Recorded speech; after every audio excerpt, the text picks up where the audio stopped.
কিডনির রোগের ক্ষেত্রে যে জিনিসটি দেখা যায় যে সকলেই চিন্তায় পড়ে যান যে এক্ষেত্রে কি খেতে হবে।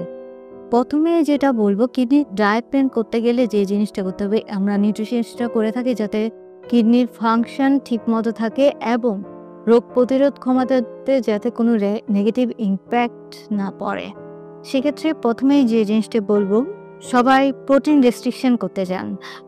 অনেকে একদম প্রোটিন খাওয়া বন্ধ করে দেন। সেক্ষেত্রে দেখা যায় পেশেন্ট হঠাৎ করে অনেক রোগা হয়ে যায় বা অনেক দুর্বল হয়ে যায় এবং তার ইমিউন সিস্টেম অনেক কমে যায়।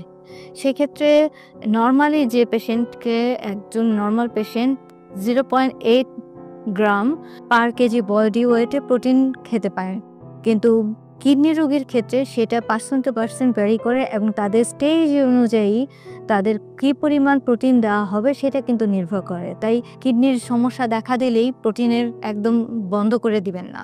ভিটামিন এবং মিনারেলসের ক্ষেত্রে যে জিনিসটা রয়েছে সেটা আমরা পাই ফল এবং শাকসবজি থেকে। শাকসবজির ক্ষেত্রে পুঁই, পালং, বেগুন, ফুলকপি, বাঁধাকপি এবং টমেটো এক্ষেত্রে আমরা নিষেধ করে থাকি। এছাড়া এই সময় আপনারা এক একজনের পটাশিয়ামের লেভেলের উপর নির্ভর করে তাকে সবজিগুলি লিচিং পদ্ধতিতে তারাও রান্না করবেন কিনা। লিচিং পদ্ধতিটি হচ্ছে সবজিগুলো ছোট ছোট করে কেটে 2 ঘন্টা ভিজিয়ে রেখে তারপর সেটাকে পানি দিয়ে সিদ্ধ করা, তারপর ওই পানিটা ফেলে দিয়ে তারপরে রান্না করাটাকে লিচিং পদ্ধতি পায়। এটার আরেকটা পদ্ধতি হচ্ছে আপনি ছোট ছোট করে কেটে তারপর পানিতে সিদ্ধ করে সেই পানিতে ফেলে তারপর রান্না করা। 2টি প্রসেস আছে।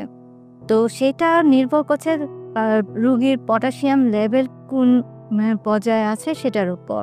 পটাশিয়াম এবং ফসফরাস কিডনি রোগীর জন্য ক্ষতিকর। সেক্ষেত্রে আমরা পটাশিয়ামের রেঞ্জ অনুযায়ী কিছু কিছু পেশেন্টকে অ্যালাউ করে কিছু ফল খেতে এবং কিছু কিছু পেশেন্টকে সম্পূর্ণ নিষেধ করা হয় কোনো ফল খেতে না।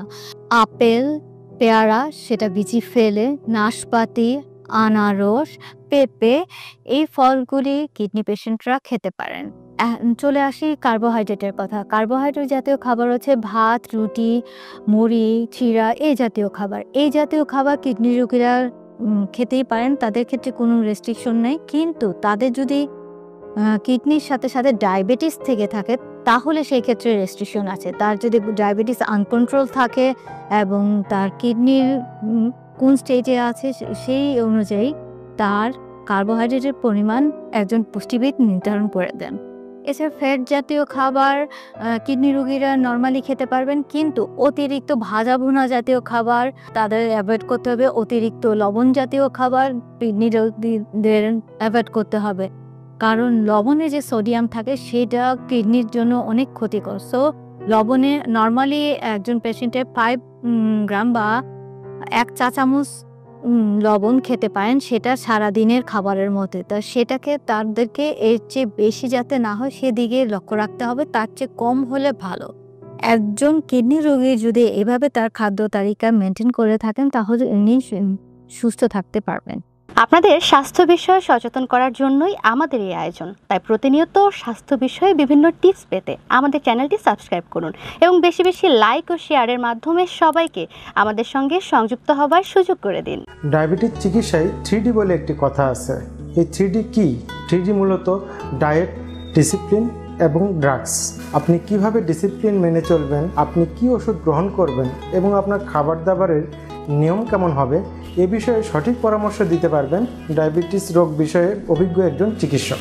তাই এ বিষয়ে সমন্বিত সেবা দিতে আমরা রয়েছি আপনার পাশে।